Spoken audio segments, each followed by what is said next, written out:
আর এখন শিলটাই তো তোলা হয়নি, শিলটা তো তুলতে পারছি না, এত আঠা মরা। বাবা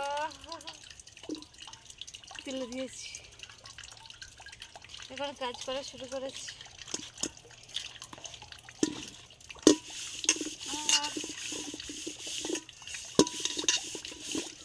এই হাঁড়িটা আমি নতুন কিনেছি, পুরো দাম ফেলা উঠবে কি করে? হাঁড়িটা উঠছেই তো না, না মাজলে কালো দাগ হয়ে আছে, হাঁড়ির ঘষা খেয়ে খেয়ে পুরো কালো হয়ে আছে, সাবানগুলো পড়ে যাচ্ছে, থালা বাসন সব পড়ে আছে,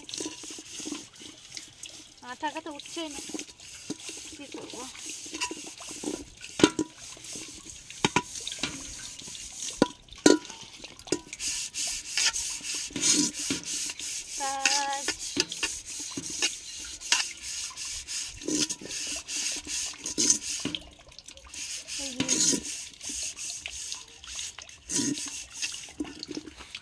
ভালো পড়ছে না কেন? হাঁড়িটা ধোয়া হয়ে গেছে তো, জল না পড়লে চাল টাল ধোবো কি করে? মানে এত হাওয়া দিচ্ছে, কাপড়টা সব এদিকে ঠেলে চলে আসছে।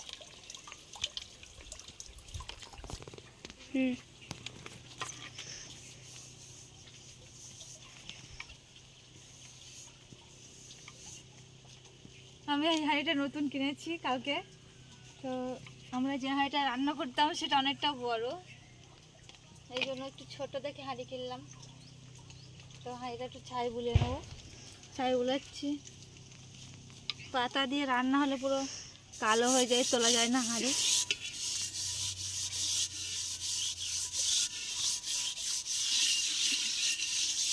ছোট, একদম ছোট না, মোটামুটি মিডিয়াম।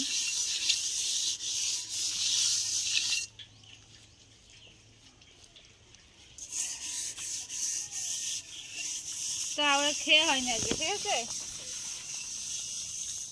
শিকল দিয়ে বাতা থাকে, এত বদমাশি করে। এই দেখ, আমার হাতে কি দেখেছিস তো? সবসময় খাবার পাবে না, এটা ছাই, ঠিক আছে? এটা ছাই, এখানে খাবার দিয়েছি তোমাকে। এটা এখন শুকনো করতে একটু দিয়ে চালটা দিয়ে দেবো। এই যে বন্ধুরা, আমাদের বাগান মানে আলু গাছগুলো অনেক বড় বড় হয়ে গেছে, ওই পাশে ফুল ধরেছে। আর এই যে ধনে পাতাগুলো মানে লোকজন এসেছিল, একবারে সব কেটে নিয়ে নিয়েছে ভালো করে, এখন অল্প অল্প আছে, পুরো নেড়া করে দিয়েছে গাছ, সব আনন্দ করে তুলে নিয়েছে। আর জল দিলেই ধনে পাতা পুরো বেরিয়ে যাবে। আর ওই পাশে একটু গাছ আছে, তো ওই যে ফুল গাছ, ফুল ফুটেছে, ফুল ফোটা শুরু করেছে, সবে দুটো ফুল ফুটেছে।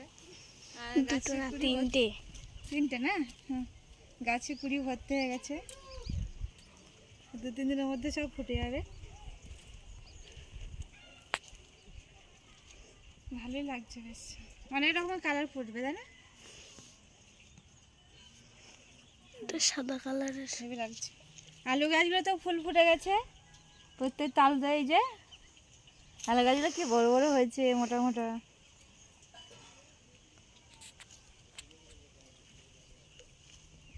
ওই পাশ ওইগুলো বড় হলো না, গাছগুলো বড় হলো না, কী হলো বুঝতেও পারলাম না, ফুল গাছগুলো বড় হলো না।